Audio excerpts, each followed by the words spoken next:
በስመ አብ ወወልድ ወመንፈስ ቅዱስ አሐዱ አምላክ። ስለ ቅዱስ ዮሐንስ በቅዱስ ያሬድ ዝማሬ እና መጽሐፍ ቅዱስ ላይ በሰፈረው የቅዱስ ዮሐንስ ሕይወትን በሚመሰክረው የሉቃስ ወንጌል ምዕራፍ 1 መሰረት አድርገን ትንሽ እንድንል እስኪ ስለ ልደቱ በዝማሬ እንጀምረው።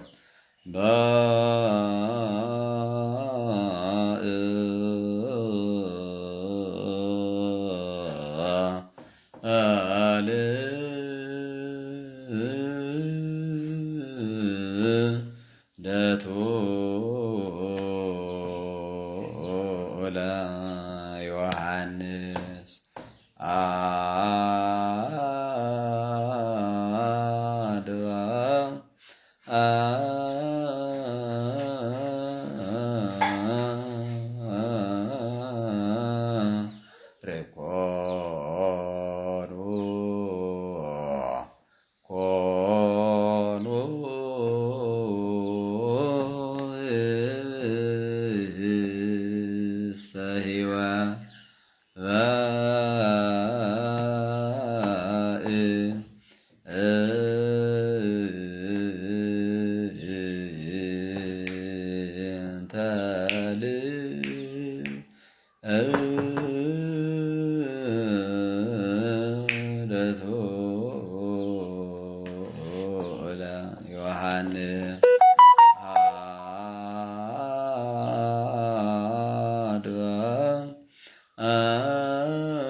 ገዳምኒ ፈረዩ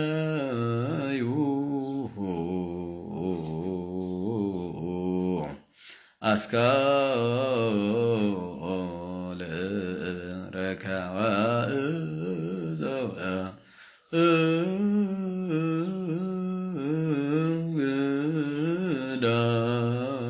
ገዳምኒ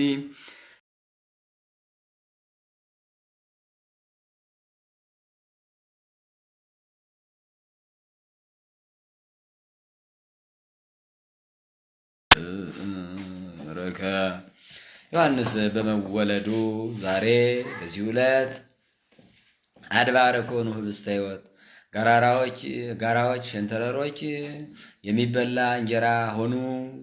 ወፀወ ገዳምን ይፈር አስካለ በረከት በበረሃ የሉ እንጨቶችን አበባ አወጡ ብሎ ቅዱስ ያሬድ ስለ አምላካችን መድኃኒታችን ለባሕርይ ኢየሱስ ክርስቶስ ልደት በቤተልሔም ዋሻ በተደረገ ሰዓት ቅዱሳን መላእክትና የሰው ልጆች አንድነት የታየበትን ተአምራዊ ልደት እንደመሰከረው ሁሉ ሊቃውንት አባቶቻችን ደግሞ ይህንን የአምላካችን መድኃኒታችን የኢየሱስ ክርስቶስ ልደት ለቅዱሳን እየተኩ ቅዱሳን በመወለዳቸው ሰማይና ምድር አንድ ሆነ ለማለት ሳይሆን እፀወ ገዳም ተብለው ደርቀው ይኖሩ የነበሩ ዘካርያስና ኤልሳቤጥ እስመ ከማሁ ዮሐንስ ብሂል ፍስሑ ወልድ ብሂል በትርጓሜሁ ዮሐንስ ማለት ፍስሐ ወሐሴት ደስታ ማለት ነውና ገመቺሳ አካ ኦሮሚፋ ገመቺሳ ዳ ከናፋ አካ ትግርኛ ሐጎስ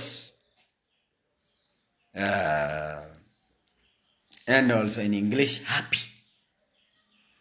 So this day was a miraculous day for all of human beings because when Saint John when he was at womb in his stomach of his mother, he gave thanks to God. ገና በእናቱ ማህፀን እያለ የስድስት ወር ጽንስ ሆኖ እንከርሰ እሙ አእሚሮ ሰገደ ወልደ መካን ወልደ ድንግል የመሃንዋ የኤልሳቤጥ ልጅ ገና በእናቱ ማህፀን እያለ አውቆ አምላካችን መድኃኒታችን ኢየሱስ ክርስቶስ ከሰው ልጆች ሰው ለመሆን እቅዱ እንደጀመረ ተረድተው ወደ እናታችን ወደ ቅድስት ድንግል ማርያም ማኅፀን ሰገደ። ስለዚህ የዛሬ የዮሐንስ ልደት ስንመሰክር የዛሬ የዮሐንስን ልደት ለሰው ልጆች ስናበስር የእኛም ልደት ጭምር መሆኑን ልናቅ ይገባል።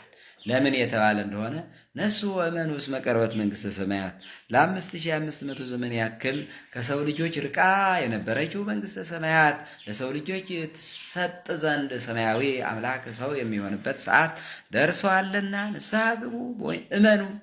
በትክክለኛ ከሦስቱ አካል አንዱ አካል ኢየሱስ ክርስቶስ በተለየ አካሉ ከሰው ልጆች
የአባቶቻችን አምላክ እግዚአብሔር ክብር ምስጋና ይድረሰው። የቅዱስ ዮሐንስ በረከት ከሁላችን ጋር ይሁን። ወስብሐት ለእግዚአብሔር ወለወላዲቱ ድንግል ወለመስቀሉ ክቡር። ሰላም ወፍቅር በመካከላችን እንዲኖር የአምላካችን ፍቃድ ይሁን።